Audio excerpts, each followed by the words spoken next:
Ganda ng bagong studio natin, guys. So, welcome nga pala sa ating solo cast with C. Chavez. Yan. And dati nakita nyo na ako, Papi Uno Mads, Viray, Dr. J. Dami ako naging pangalan eh. Pero ngayon, si Chavez, papanindigan na natin to dahil ito naman talagang kauna-unahang pangalan natin sa lahat ng mga naging social media accounts natin, sa lahat ng mga online personality natin or online profile natin rather. So ayun, welcome sa ating solo cast ulit. At ngayong gabi magkukwentuhan tayo ng mga iba't ibang topic, samot-saring topic na alam mo hindi naman madalas na pagkukwentuhan. Ang dami kasi talagang kwento sa buhay na nananatiling kwento na lang siya. Na alam mo 'yun, relate ka pero hindi mo na ilabas, hindi mo na ibuga, 'di ba? So eto, bibigyan natin ng halaga ang mga storya or mga experiences sa buhay dito sa channel natin. And one of the topics na gusto kong umpisahan to, itong ano na to, since andito tayo sa Abu Dhabi, alam mo yun, nagja-Japan din tayo, nagpunta na rin tayo sa iba't ibang bansa, sa Georgia, kung saan saan. Gusto ko lang bigyan ng linaw yung question ng marami. Hindi lang sa akin, siguro sa mga ibang tao din, no? May mga nagtanong na rin siguro sa inyo kung bakit kailangan mo mga ibang bansa? Bakit kailangan mo bang pumunta ng abroad? Bakit kailangan mo iwanan yung family mo sa Pilipinas?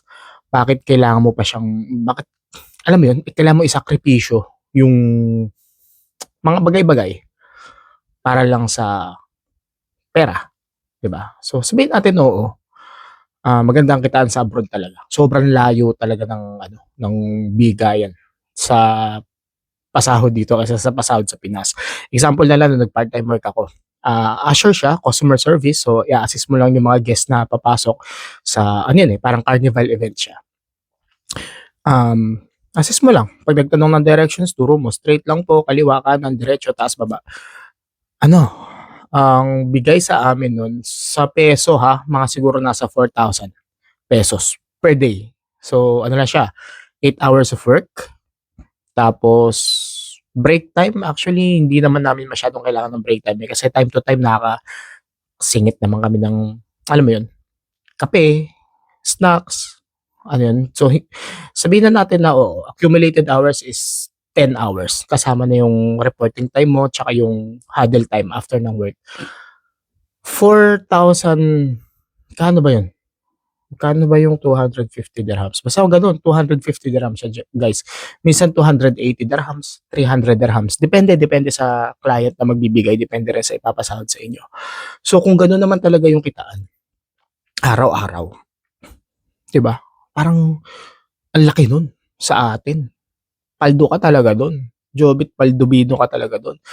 Yun nga lang guys, kasi ang pinagkakaiba lang kung bakit yung iba sa atin eh hindi nag-i-skyrocket talaga in just 1 year yung career. Kasi yung cost of living din dito, doon ka medyo aatakihin eh. Kumbaga doon kakaltasin yung malaking sinasahod mo. Yun yung kukurot sa ng malaki sa savings mo. Kasi kunyari yung renta ng bahay dito, yung small room na partition kung tawagin, ano siya, parang kunyari sa isang kwarto, i-divide siya ng 3 o 4. So may privacy naman, ano naman siya, full enclosed.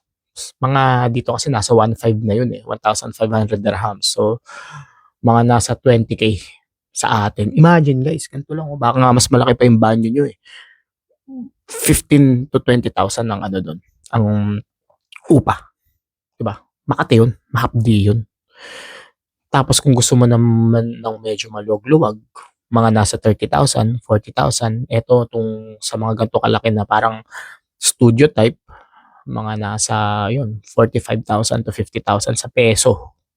Isipin mo, ang laking chunk nun. Kung 4K yung sinasahod mo, yung 10 araw mo na pinagtrabahuhan, sa upa lang mapupunta, wala ka pang pagkain, yung pamasahe mo pa, yung data mo pa, yung internet mo pa, yung kung ano pang luho gusto mong bilhin, papadala ka pa sa Pilipinas, di ba? So, ayun. Kumbaga balance pa rin siya. Though, mas komportable lang ang pamumuhay mo dito, 'di ba? Kaysa sa atin dahil unang-una sa atin alanganin kapag lumabas ka ng gabi, 'di ba? Baka mas na-tiyan ka, ma-hold up ka, mabunggo ka ng kung ano man. Kumbaga ang daming panganib, eh. Kumbaga yung panganib sa'tin sa Pilipinas nasa paligid mo lang, eh, 'di ba? Ikaw na yung mag-iingat. Ang Abu Dhabi kasi kahit i-Google niyo guys, ito ang number one na safest city sa buong mundo. Sabi ko nga sa inyo sa nakaraang video natin, lalabas tayo, maghahanap tayo ng mga lugar na kasulok-sulukan ng Abu Dhabi City. Tignan natin kung may maeengkwentro tayong, alam mo nun, mga halimaw o di kaya mga masasamang espiritu. Tignan natin. Pero 100%, kumbaga confident ako na malabong mangyari yun, guys. Malabong mangyari. Siguro masita tayo ng pulis, pwede pa, kung bakit tayo nandun sa lugar na yun. Pero yung makakaengkwentro ka ng rapture, malabo. Malabo talaga, guys. Pero, di ba? Subukan pa rin natin. If you never try, you'll never know. Oh. So, yun. And lakas ng loob ko, eh, no? Kasi alam ko talagang si Epas dito, eh. Sa atin, ano, gawin mo kung ano to. Punta ka sa ano, doon sa amin sa Camarin, oh, punta ka ng Bagong Silang, doon mag-angas-angas ka doon. Yari ka doon, kalahati ka na lang uuwi. Kalahati ka na lang uuwi ng bahay nyo. Pero hindi ko naman sinabi na magulo doon sa lugar na yun. Mababait din naman ng mga tao doon sa amin. Pero syempre, di ba, hindi mo naman alam kung sino makakasalumuha mo along the way. Anyways, balik tayo dito sa ano, kung bakit nangingibang bansa ang mga karamihan ng tao. According sa mga nakakausap ko dito, 5 years ago, 10 years ago, bago mag-pandemic, maganda ang bigayan. As in, umuulan talaga ng ginto, ng pera. Kumbaga, trabaho ka ng isang buwan, 80K, 100K sahod mo, tas ang cost of living dito hindi pa ganun kamahal. Kumbaga malaki talaga yung naiipon mo, malaki yung ipapadala mo, 'di ba? Kaya masasabi ko yung mga nag-abroad, mga nag-Middle East, mga 10 years ago, pumaldo talaga yung mga yun, mga 20 years ago, pumaldo talaga sila. As in, pumaldo talaga sila. Dahil maganda ang bigayan noon. Ngayon kasi, tight na. So, ang pasahod, hindi na ganun kalaki. Siyempre, marami nang pumupunta dito. Yung competition, eh, malawak na rin ang competition. Kung sakali na engineer ka, di ba, ang gusto mong sahod ay 100,000 per month, meron kang kalaban na kunyari, mga Indiano, Pakistan, na engineer din, na papayag sa 30,000. 'Di ba? So same trabaho, ako as a business owner, kunyari may kumpanya ako, tanggapin ko na lang yung tatanggap ng 30, ba't pa ako magbabayad ng 100,000 kung kaya niya namang gawin yung trabaho na ipapatrabaho ko sa kanya. So yun yung isa nakikita ko kung bakit bumababa ang ano dito, pasahod. At hindi na rin siya, ewan ko, perspective ko lang 'to, magkakaiba naman tayo ng experience, eh, kasi ako hindi naman ako talaga nandito para kumayod at magtrabaho. Andito ako for the experience, andito ako para sa opportunity na kung ano man magbukas sa akin, eh, iga-grab ko na. So, ayun, hindi hindi naman kumbaga totoo lang guys, hindi ako pumunta dito on na ang mindset is magtrabaho, humustle, mag-ipon, 'pag nakaipon uwi ng Pinas.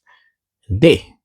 Kumbaga tignan ko kung anong ibibigay sa akin ni Lord dito, 'di ba? Tignan ko kung anong gaganapan kong role dito. Tignan ko kung anong maa-achieve ko sa moment na meron ako dito. Tignan ko kung anong maa-unlock ko sa sarili ko. Tignan ko kung sinong makakasalumuha kong tao, sinong mami-meet ko. Alam mo 'yun? 'Yun. Yun lang naman yung main reason. So iba-iba tayo ng perspective. Pero karamihan talaga, I would say 90% ng mga gusto mong ibang bansa, eh, dahil magandang pasahod. Kumbaga hindi ka olats. Ngayon, kung willing ka naman i-sacrifice yung pagka-miss mo sa mahal mo sa buhay, 'di ba? Kung kaya mo naman panindigan yung, alam mo yun, pakikipagsapalaran sa ibang bansa, pag-a-adjust sa culture, 'di ba? Pag-adapt ng kung ano man lengguwahe, pag-aaral ng mga lengguwahe, ah, kaya naman natin mga Pinoy yan, eh. Ano tayo guys, tayong parang pinaka-flexible sa lahat, eh. Kumbaga sa Pokemon tayo si Dito. Alam mo yun, kahit saan mo dalhin ng Pinoy, kayang mag-adjust, 'no? May mga napapanood din ako sa YouTube, sa mga TikTok na nasa lugar kunyari ng mga hindi mo alam na bansa, mga Trinidad and Tobago, mga kung saan man, Micronesia, basta yung mga bansa na hindi mo laging naririnig. Pag pinanood mo yung lifestyle nila dun, adapt na sila, fluent sila dun sa local language, sabi ko, "Pucha, ang galing talaga ng Pinoy, eh, 'no?" na-a-adapt kasi natin talaga yung lahat ng sound ng pagsasalita, yung mga alam mo yun, basta yung mga iba't ibang accent kaya na nating i-adapt. So, isa rin sa nakikita ko rin na dahilan kung bakit parang ano, qualified ang Pinoy na makibang bansa din or parang nasa built ng katawan or physique or sa personality ng Pinoy ang maging OFW. Eh, dahil yun nga, flexible tayo sa lahat, 'di ba? Kahit saan tayo dalhin. Gusto lang nating umalis sa bansa natin, 'di ba? Kasi nga magulo sa atin kung anong nangyayari, 'di ba? So, hindi rin natin masisisi yung mga ibang tao kung bakit. And kung ayaw mo namang umalis sa Pilipinas, kumbaga kung pera lang naman ang usapan kasi, ang daming ways kasi guys para kumita ka ng pera sa Pinas, eh. Andiyan yung content creation, andiyan yung online selling, andiyan yung buy and sell, andiyan yung mag-ahente ka ng kung ano mga sugal, mag-ahente ka ng real estate. At guys, sa totoo lang, ito na yung era na everything is available sa internet. Aaralin mo lang, susunod ka lang, sasama ka lang sa mga taong rumararat din at hindi ka na umalis ng bansa. 'Di ba? Sabihin natin kumikita ka ng 50,000, 60,000 sa Pilipinas, masaya na buhay mo nun, eh. 'Di ba? Upa ka ng studio type na tig-be-20, oh. Tapos may 30,000 ka pa, 30K. Siguro naman kaya mo ng tipirin yan within 1 month, 'di ba? Tapos asa mas alam mo yun, mabuting pamumuhay ka na hindi ka naho-homesick, 'di ba? Kung trip mong dalawin yung magulang mo, mga mahal mo sa buhay, ayan lang, punta ka na agad. Though hindi ko naman sinasabi na 'wag na kayo umalis ng bansa, 'di ba? Pero sana kung aalis kayo ng Pilipinas, eh, travel, leisure ang gagawin niyo. Hindi dahil kailangan niyong iwan yung pamilya niyo, isakripisyo yung buhay niyo. So, sana sa susunod na mga taon guys, makita ko kayo, mga kapwa nating OFW diyan na nangingibang bansa na lang kayo dahil gusto niyo lang mag-travel. Gusto niyo lang mag-tour at hindi na para magtrabaho. So yun, kapit lang mga kapatid, alam ko na struggling yung iba diyan, yung iba naman, eh, tumagos na sa buhay, 'no? Ang gusto ko lang talaga din sa Pinoy lalo dito sa UAE, tulungan talaga. Kapagka kunyari may nakausap kang Pinoy, kakakwentuhan mo, tapos kunyari naghahanap siya ng trabaho bago pa lang dito, normal yung, "Sige akin na yung CV mo, ifo-forward ko sa company namin, akin na yung CV mo, ifo-forward ko sa kakilala ko." Eh, ganun ang Pinoy dito guys. Gano'n ang ano dito, halos lahat ng nakasalamuha ko dito, lalo kapag bago ka pa lang, hindi ka pababayaan ng kapwa Pilipino dito, eh. Kaya isa sa mga bagay din yun na natutuwa ako at lagi ko ngang sinasabi kung gusto niyo mga ibang bansa, dito ang puntahan niyo. Unang-una niyong puntahan 'to guys dahil parang hindi rin kayo umalis ng Pilipinas. Para lang siyang first world country na Pilipinas. Andito yung Philippine food, restaurant, karenderya, tiangge, tindahan, lahat andito guys, tsaka ang daming Pinoy. So, yun, magiging madali sa inyong pangingibang bansa kasi hindi na kayo maho-homesick, 'di ba? Hindi na kayo mag-a-adjust pa.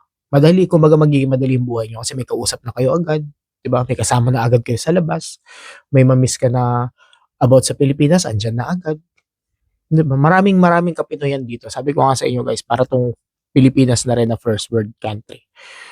And ayun, sa gusto mga ibang bansa din diyan, 'yan, isa sa mga masa-suggest ko, puntahan niyo 'tong UAE, mapa Abu Dhabi, mapa Dubai.